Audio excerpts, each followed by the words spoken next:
بسم الله والصلاة والسلام على رسول الله وعلى آله وصحبه ومن والاه. الحمد لله رب العالمين وبه أستعين. الحمد لله خالق الناس أجمعين. الحمد لله الذي هدانا لهذا وما كنا لنهتدي لولا أن هدانا الله. لقد جاءت رسل ربنا بالحق. الحمد لله الذي بنعمته تتم الصالحات. الحمد لله على نعمة الإسلام وما أعظمها من نعمة. والحمد لله على منة الإيمان وما أجلها من نعمة. والحمد لله على فضل كلمة التوحيد لا إله إلا الله محمد رسول الله. بها نحيا وبها نموت وبها نلقى الله وبها نلاقيه. والصلاة والسلام على رسول الله. الصلاة والسلام على خير خلق الله. الصلاة والسلام على البشير النذير المبعوث رحمة للعالمين.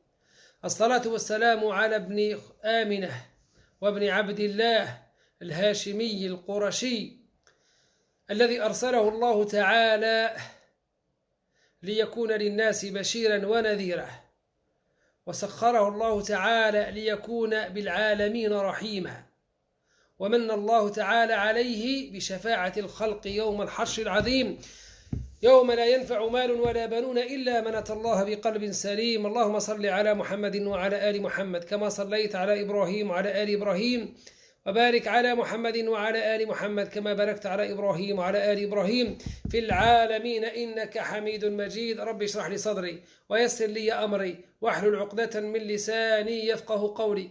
ربنا لا تزغ قلوبنا بعد إذ هديتنا وهب لنا من لدنك رحمة إنك أنت الوهاب. اللهم تقبل صيامنا وقيامنا وعنا على صيام وقيام ما تبقى من رمضان.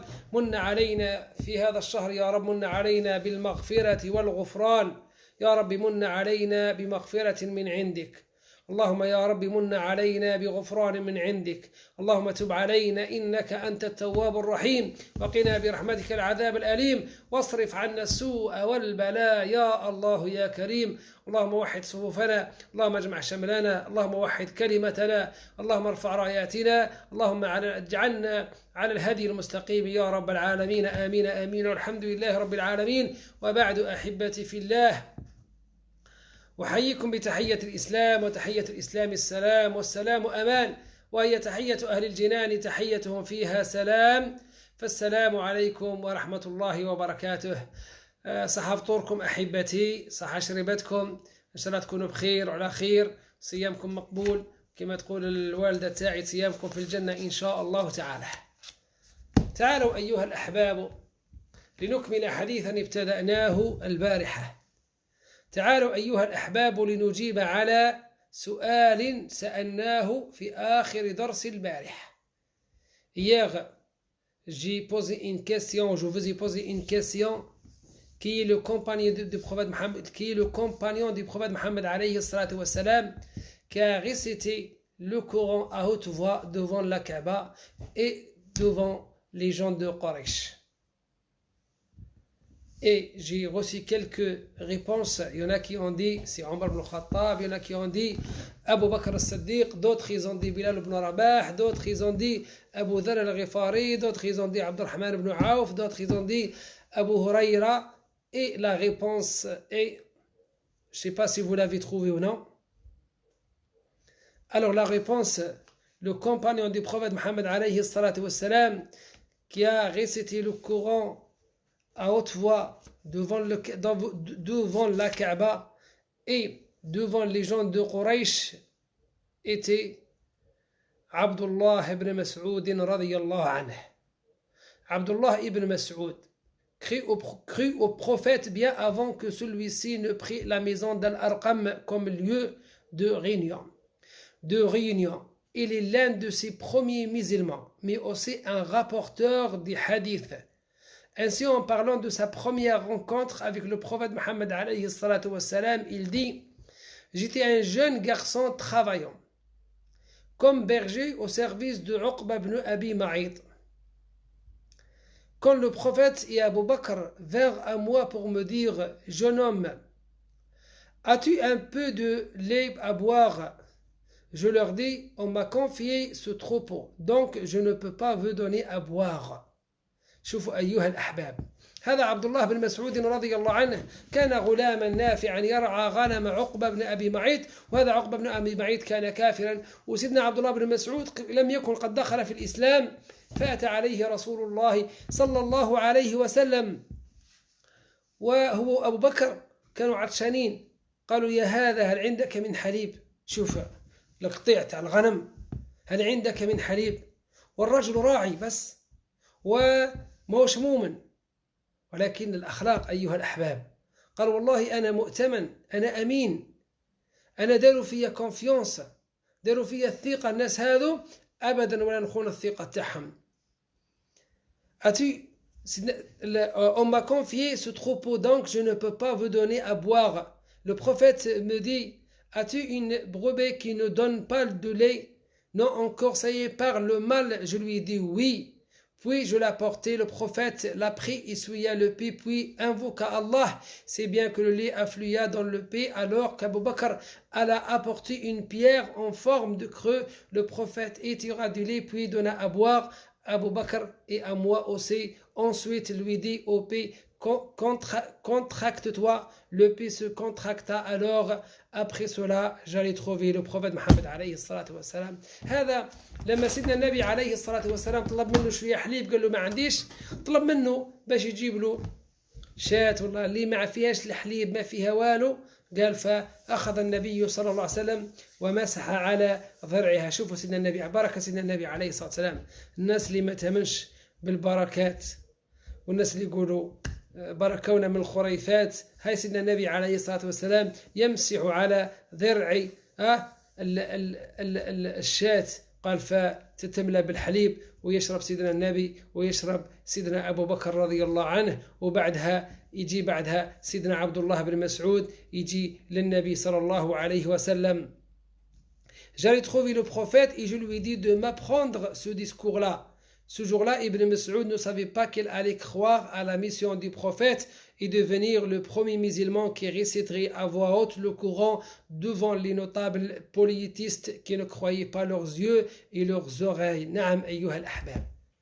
لما شاف المعجزة تاع الحليب راح شاهد، قال أشهد أن لا إله إلا الله وأن محمد رسول الله. وقال سيدنا النبي عليه الصلاة والسلام قال له علمني من هذا القول الطيب، يعني القرآن. فقال له رسول الله إنك غلام معلم. وذلك سيدنا عبد الله بن مسعود يقول فأخذت من فيه، يعني من فم النبي صلى الله عليه وسلم، فأخذت من فيه 70 صورة ما ينازعني فيها أحد. شوفوا أيها الأحباب.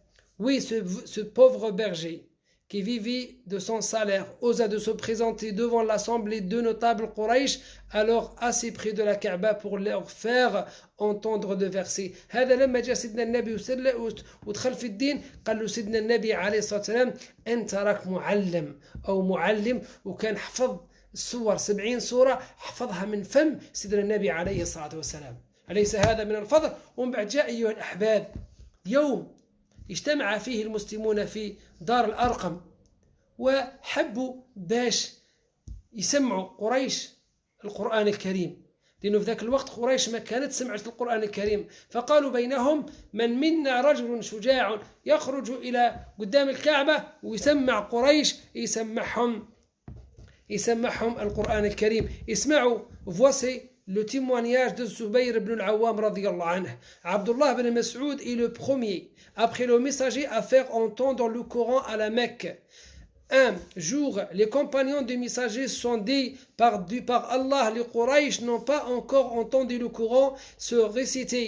À eux, y a-t-il quelqu'un qui va leur faire entendre? Abdullah ibn Mas'ud a dit, moi, je le ferai. Ils ont dit, oh, on craint pour toi leur réaction, on veut plutôt quelqu'un qui peut être défendu par son clan. Il a dit, laissez-moi, Allah va me protéger d'eux. هذا سيدنا عبد الله بن مسعود لما قالوا شكون يخرج قال لهم أنا نخرج. سيدنا عبد الله بن مسعود حاجة الأولى كان رجل ضعيف، ما كانش كوستو.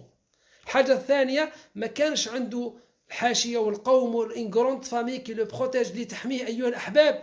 فلذلك هم قالوا لا، خلي واحد اللي عنده العائلة تاعو تحميه. قال لا، خلوني نروح فإن ربي سيحميني. الله سبحانه وتعالى راح يحميني وراح يكون معايا إن شاء الله. وخرج أيها الأحباب ابن مسعود sont allés en plein jour à la station d'Abraham où il récita au nom de Dieu le très miséricordieux, le très miséricordieux.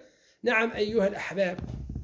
خرج إلى قدام الكعبة وقعد وناس قريش يتفرجوا وقال بسم الله الرحمن الرحيم الرحمن علم القرآن خلق الإنسان علمه البيان الشمس والقمر بحسبان والنجم والشجر يسجدان والسماء رفعها ووضع الميزان ألا تطغوا في الميزان وأقيموا الوزن بالقسط ولا تخسروا الميزان والأرض وضعها للأنام فيها فاكهة والنخل ذات الأكمام والحب ذو العصف والريحان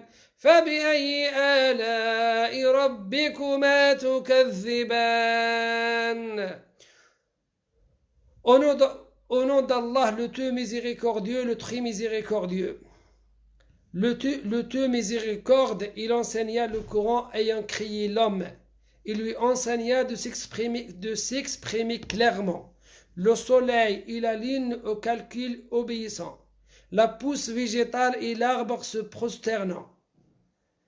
À ce moment-là, les nobles de Quraysh, quand ils ont fait ça, qui étaient assez tout près dans leur cercle, se sont levés et sont mis à le frapper pendant que lui récitait. Quand il est retourné à ses compagnons, ces derniers ont dit « Voilà ce que nous avons craint pour toi ». Il leur a dit « Si vous voulez, je recommencerai cela demain ». نعم أيها الأحباب. بدأ يقرأ من أول سورة الرحمن. وجماعة قريش يسمعوا ويشوفوا في الرجل يقرأ القرآن حيرين كيف يجرؤ هذا الغلام على أن يقرأ القرآن في هذا المكان. وجوليه وبقوا يضربوه حتى جاء سيدنا أبو بكر رضي الله عنه وخلصوا من بين أيديهم وقال لهم أتقتلون رجلا أن يقول ربي الله. ولما عاد سيدنا عبد الله بن مسعود لأصحابه قال لهم إذا حبيتوا غدوة نعاود نخرج ونقرأ عليهم القرآن إنه الإيمان أيها الأحباب. ولذلك سيدنا عبد الله بن مسعود رضي الله عنه ابن مسعود était un pauvre sans fortune et sans rang social. كان فقير وما كانش عنده عائلة كبيرة ولكن أيها الأحباب mais sa conversion bouleversa sa vie si bien qu'il devint l'un des plus éminents savants de la communauté musulmane. ولا أيها الأحباب من أكبر علماء الأمة الإسلامية ومن كبار الصحابة ومن كبار الصحابة اللي قرأوا القرآن واللي حدوا حديث النبي صلى الله عليه وسلم.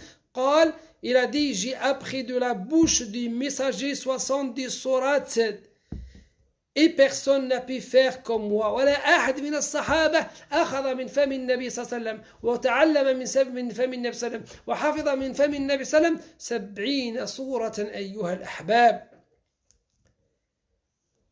Et c'est comme si Allah avait voulu le récompenser pour ce qu'il avait fait à la station d'Abraham. Allah l'avait en effet doté du don de bien réciter le Coran et de comprendre correctement le son des versets. Allah Azza wa Jalla أعطاه صوت جميل. من النبي صلى الله عليه وسلم قال الصحابة اللي حاب يقرأ القرآن يقرأ من فم عبد الله بن مسعود وكان يعرف تفسير الآيات وتفسير الأحاديث أيها الأحباب.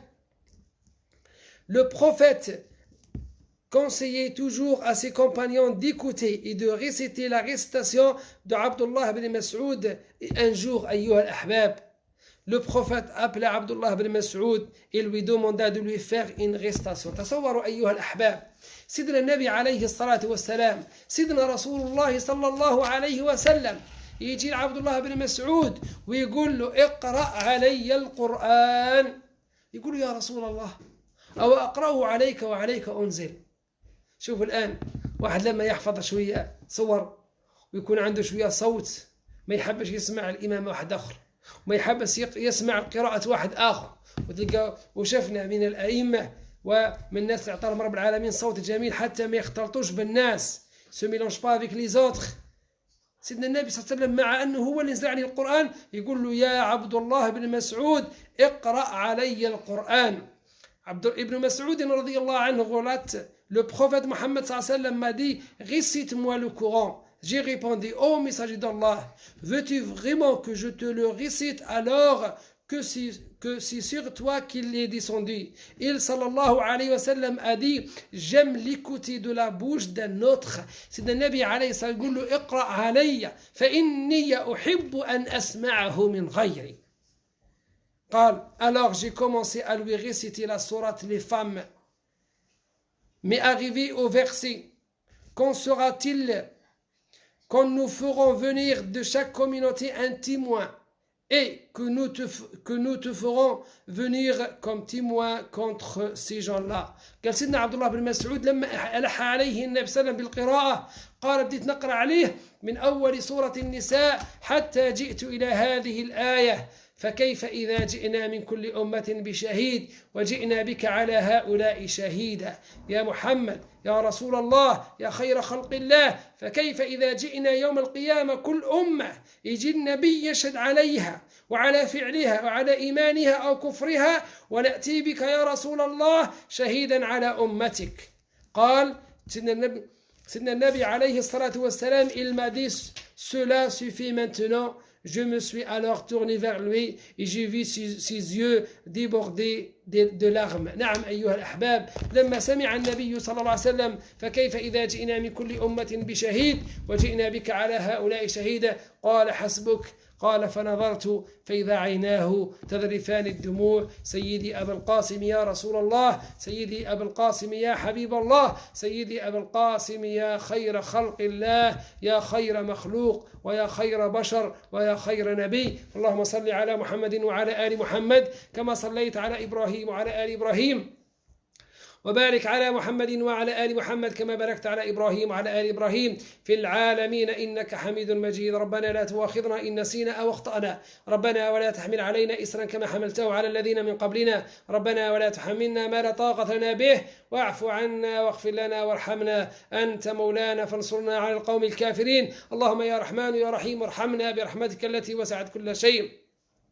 اللهم اغفر لنا ذنوبنا وإسرافنا في أمرنا وثبت أقدامنا وانصرنا يا ربي على القوم الكافرين آمين آمين. سبحان ربك رب العزة عما يصفون وسلام على المرسلين والحمد لله رب العالمين وجزاكم الله خيرا.